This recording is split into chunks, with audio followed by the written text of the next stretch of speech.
आज बात उस कंपनी की जो देश में हजारों करोड़ का कारोबार चला रही है, लेकिन अपने घर को ही नहीं चला पा रही, जिसके चलते हजारों करोड़ का कारोबार संभालने वाले कोर्ट के चक्कर काट रहे हैं। मैं बात कर रहा हूं गॉडफ्रे फिलिप्स इंडिया कंपनी की, जिसके प्रोडक्ट बहुत से लोग इस्तेमाल करते होंगे और जाहिर है इसके शेयरों में भी बहुत से लोगों ने निवेश कर रखा होगा। इसलिए आज हम दो मुद्दों पर बात करेंगे। एक, इस कंपनी के कारोबार पर, क्योंकि हाल में इसके क्वार्टर वन के रिजल्ट आए हैं, और दूसरा इनके घर में चल रहे कलेश पर, जिसके चलते ये कंपनी और इसके मालिक चर्चाओं का विषय बने हुए हैं। और आज इस पर एक बहुत बड़ा अपडेट भी आया है। तो क्या है वो अपडेट, आपको बताएंगे, लेकिन पहले शुरुआत कारोबार से करते हैं, इसके क्वार्टर वन के रिजल्ट से करते हैं। तो जिनको नहीं मालूम कि कंपनी करती क्या है, तो उनको बता दूं, इस कंपनी का कोर बिजनेस सिगरेट और टबैको प्रोडक्ट्स बनाने में है, यानी उनको बनाना और बेचने का काम ये करते हैं, जिसमें four square red and white और मेलब्रो, आपने नाम सुने होंगे, इनके सिगरेट वगैरह आते हैं। ये प्रोडक्ट ये बनाते हैं, बेचते हैं। इसके अलावा कंपनी टॉफ़ी, कैंडी, पान मसाला, फूड एंड स्नैक्स और हाँ 24/7 वाली जो चेन है उसके रिटेल स्टोर्स भी इन्हीं के ब्रांड के अंदर आते हैं। और 30 से ज़्यादा देशों में कंपनी अपने प्रोडक्ट्स को एक्सपोर्ट भी करती है। अब कंपनी के क्वार्टर वन रिजल्ट की बात कर लेते हैं। तो क्वार्टर वन फाइनेंशियल ईयर 2026 में गॉडफ्रे फिलिप्स इंडिया ने एक स्ट्रॉन्ग परफॉर्मेंस दिखाया है। कंपनी का टोटल रेवेन्यू करीब 1813 करोड़ का रहा, जो पिछले साल के मुकाबले लगभग 33% ग्रोथ दिखाता है।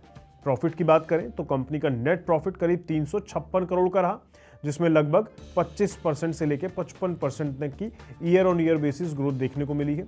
ऑपरेटिंग प्रॉफिट भी 309 करोड़ के आसपास रहा है, जो स्टेबल परफॉर्मेंस दिखाता है। यानी साफ है कि कंपनी का कोर बिजनेस अभी भी स्ट्रॉन्ग ग्रोथ फेस में चल रहा है, डिमांड बनी हुई है और प्रॉफिटेबिलिटी भी इंप्रूव होती दिखाई दे रही है। अब अगर शेयर प्राइस की बात करें तो आज यानी कि 28 अप्रैल 2026 के लिहाज से देखें तो गॉडफ्रे फिलिप्स इंडिया का शेयर लगभग 2110 रुपए से लेकर 2125 रुपए के बीच ट्रेड करता दिखाई दे रहा है। हालांकि स्टॉक अपने 52 वीक के हाई यानी 3900 रुपए से नीचे ही कारोबार कर रहा है अभी भी, लेकिन अभी भी कंपनी फंडामेंटली देखें तो स्ट्रांग नजर आ रही है। अब आते हैं असली मुद्दे पर। जहां हजारों करोड़ का साम्राज्य हो, वहां पैसे की लड़ाई होना आजकल मानो आम बात सी हो गई है। लेकिन मामला यहां पर कुछ अलग है। यहां मामला अलग इसलिए है क्योंकि यहां लड़ाई है मां और बेटे के बीच की, जहां लड़ाई इतनी बढ़ गई कि मामला कोर्ट तक जहां पहुंचा। अगर आप इस मामले से अवेयर नहीं हैं तो आपको बता दूं, दिल्ली से आई ये खबर सिर्फ एक असॉल्ट केस की नहीं है, बल्कि ये कहानी है पावर, प्रॉपर्टी और परिवार के टकराव की। ये पूरा मामला जुड़ा है समीर मोदी और उनकी मां बीना मोदी से, जो एक बड़े बिजनेस ग्रुप को संभालती हैं, यानी कि गॉडफ्रे फिलिप्स इंडिया को। समीर मोदी, जो कि गॉडफ्रे फिलिप्स इंडिया के फॉर्मर एग्जीक्यूटिव डायरेक्टर रह चुके हैं, उन्होंने अपनी ही मां पर गंभीर आरोप लगाए थे पिछले कुछ टाइम पहले। कहानी की देखिए शुरुआत हुई थी मई 2024 में। उस टाइम पे 30 मई के टाइम पर ये तारीख है जिस दिन समीर मोदी जी कंपनी के ऑफिस पहुंचे थे एक इम्पॉर्टेंट बोर्ड मीटिंग अटेंड करने के लिए, लेकिन यहीं से विवाद ने एक खतरनाक मोड़ ले लिया। उनका आरोप था कि उन्हें मीटिंग रूम में जाने से रोक दिया गया और ये सब उनकी मां के निर्देश पर हुआ था। जब उन्होंने अंदर जाने की कोशिश की तो सिक्योरिटी स्टाफ्स के साथ उनकी झड़प हो गई। समीर मोदी ने दावा किया कि इस दौरान उनके साथ हाथापाई की गई और उनकी उंगली तक टूट गई इस हाथापाई में, जिसके बाद में उन्हें सर्जरी तक करवानी पड़ी। इस घटना के बाद मामला सिर्फ एक झगड़ा तक सीमित नहीं रह गया था। जून 2024 में एफआईआर दर्ज की गई और केस कोर्ट तक जा पहुंचा।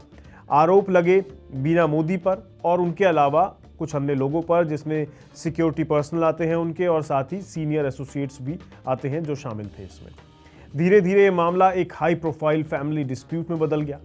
लेकिन अगर आप ये सोच रहे हैं कि ये सिर्फ एक असॉल्ट केस था, तो असली कहानी इससे कहीं बड़ी है। दरअसल ये विवाद लंबे समय से चल रहे आ रहे फैमिली बिजनेस कॉन्फ्लिक्ट का हिस्सा माना जा रहा था। मोदी फैमिली के अंदर कंपनी के कंट्रोल, डिसीजन मेकिंग पावर्स और बड़े फाइनेंशियल स्टेक्स को लेकर पहले से ही मतभेद थे। मामला जब अदालत में गया तो शुरुआती स्तर पर कार्रवाई भी हुई। ट्रायल कोर्ट ने समन्स जारी किए और केस आगे बढ़ता दिखाई भी दिया था। ऐसा लग रहा था कि यह मामला लंबी कानूनी लड़ाई में बदल सकता है, लेकिन तभी कहानी में एक बड़ा ट्विस्ट आ गया। जब मामला दिल्ली हाई कोर्ट पहुंचा तो सुनवाई के दौरान ही समीर मोदी खुद वीडियो कॉन्फ्रेंस के जरिए पेश हुए थे कोर्ट में।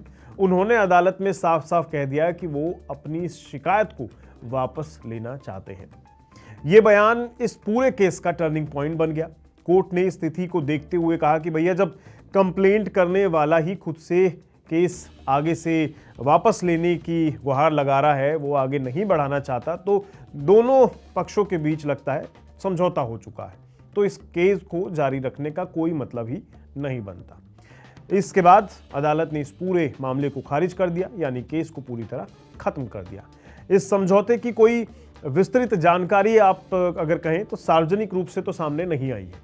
ना तो किसी शर्त का कोई खुलासा हुआ है कि किस वजह से सब सेटलमेंट हो गया, ना ही किसी फाइनेंशियल सेटलमेंट की बात सामने आई है।